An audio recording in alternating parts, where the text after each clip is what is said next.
D, wait for it, delightful. Check out the name tag. You're in my world now, Grandma. Lord Voldemort is undoubtedly one of the most powerful and dangerous wizards in the history of magic.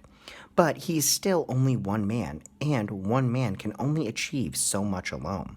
And Voldemort must have realized this, because he recruited plenty of dark wizards and witches to fight wizarding wars on his behalf.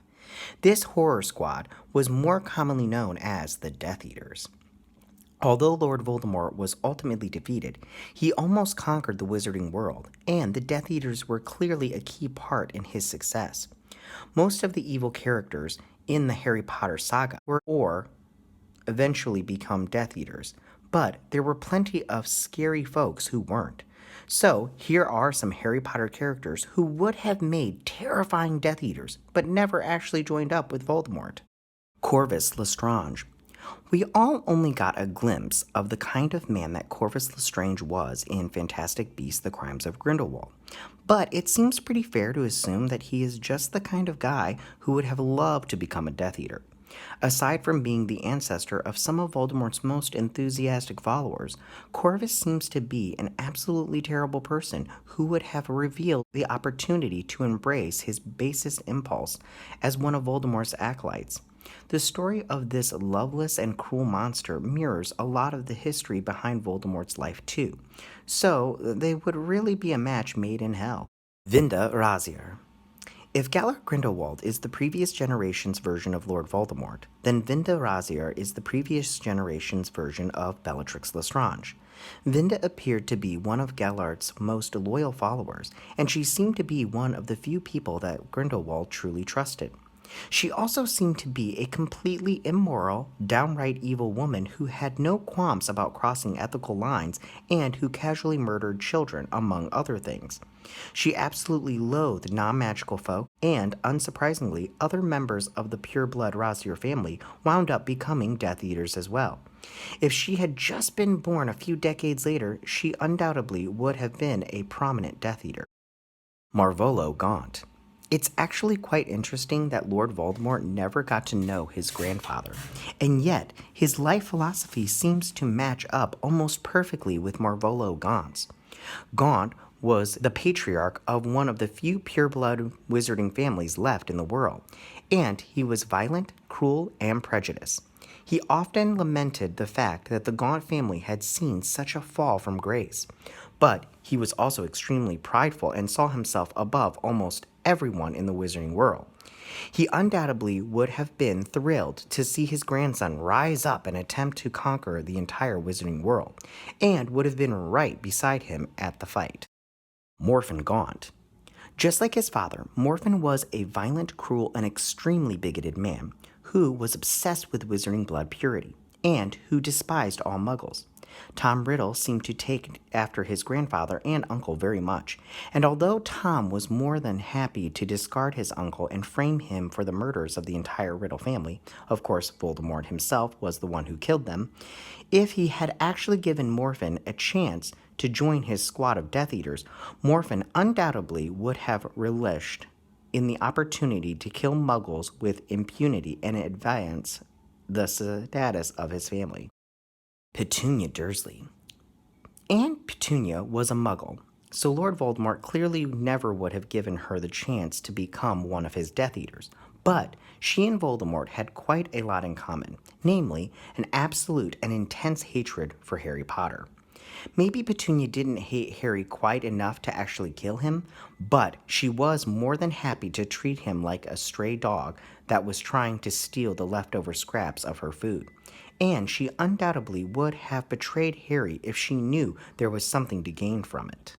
Cornelius Fudge. Cornelius Fudge was ostensibly supposed to be the one of the major leaders in the entire magical world, but frankly, he did more to advance Voldemort's cause than nearly every one of his beloved Death Eaters. Fudge wasn't a dark wizard per se, but he was a coward, and Voldemort really could have used Fudge's fear, as well as his immense power, to his advantage. Cornelius is just the kind of politician who valued order over justice, and if he thought that becoming a Death Eater might lead to order in the magical community, he just might have joined them. Credence Barebone. Credence Barebone is really one of the most tragic characters in the entire Harry Potter universe, because at his heart, he is just a very confused boy who has been horrifically abused and will follow pretty much anyone who offers him some positive reinforcement. But he is a boy who could be very easily manipulated by someone like Lord Voldemort.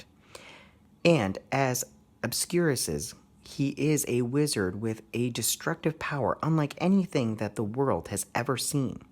Voldemort would have loved to have that kind of power under his direction and control, so he undoubtedly would have tried to recruit Credence into the Death Eaters. Dolores Umbridge.